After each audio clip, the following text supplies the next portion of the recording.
Don't Starve is a survival game that is currently in open beta. This game is being developed by Clay Entertainment. You might remember them from games like Mark of the Ninja and Shank. Both games were really well received, and not just by the press but also by the normal gamer. Will Clay Entertainment be able to live up to their reputation? Let's find out in this video preview of Don't Starve. When you decide to start a new game, you'll be dropped on an uninhabited island by a demon called Maxwell. This guy tells you that you should try to look for food before night falls, and that's about the only thing you need to know in this game. All you need to do is survive, and that for as long as possible. How you accomplish this is completely up to you, but besides this intro, there's not much story to Don't Starve. You're basically writing your own story.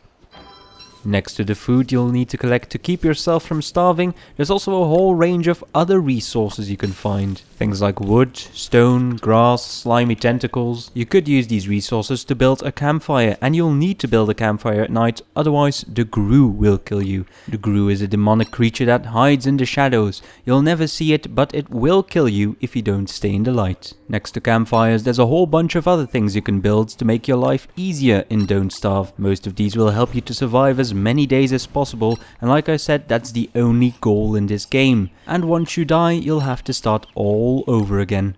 Because this game has permadeath. It's not for the faint of heart, and it can get quite frustrating at times. And although the first few days might seem easy, the longer you survive, the harder it gets. Resources become harder to find and enemies keep getting stronger. And speaking of enemies, combat is probably the weakest point of this entire game.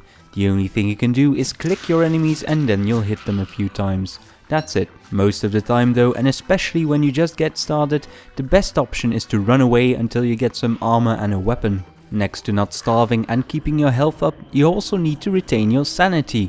And I do mean that because there's a sanity meter in this game. When your sanity drains, you'll start to hallucinate. At first, the hallucinations will be harmless, but when you're actually batshit crazy, then the hallucinations will start attacking you and they will kill you pretty fast. This adds a whole other dimension to the whole survival thing, and it makes the game even harder, and believe me, this is not an easy game. There's one positive thing about dying though, and that's that you get experience depending on how many days you survived. Gaining experience unlocks new characters that each have their own unique trait. For example, Wilson, the standard character, grows a beard. What's useful about growing a beard? Well, I'll leave that up to you to discover.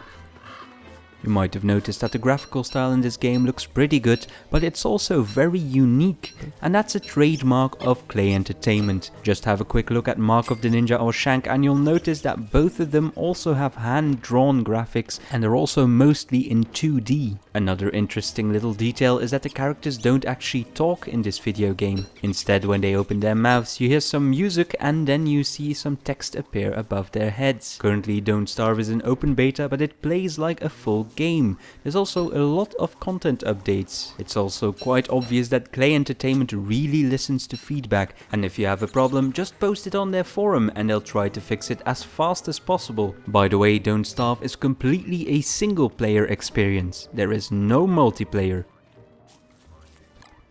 Don't Starve is a fun survival game that'll keep you busy for more than just a few hours. The gameplay is very good, and the permadeath system gives this game a lot of replayability. I also can't complain about the graphics and the sound in this game, because it gives you a nice atmosphere that fits the game really well. The only downside is the combat system that is just a little bit too simple. This game is not for everyone though. If you were already annoyed by the amount of resources I had to gather in this video, then just stay away from it. You won't enjoy it. Don't Starve is currently available on Steam, and if you buy it you get immediate access to the open beta. You also get a second Steam key to share with a friend, and you get 2 Chrome keys to play in your Chrome browser. And so we've reached the end of this preview. Thank you for watching and goodbye.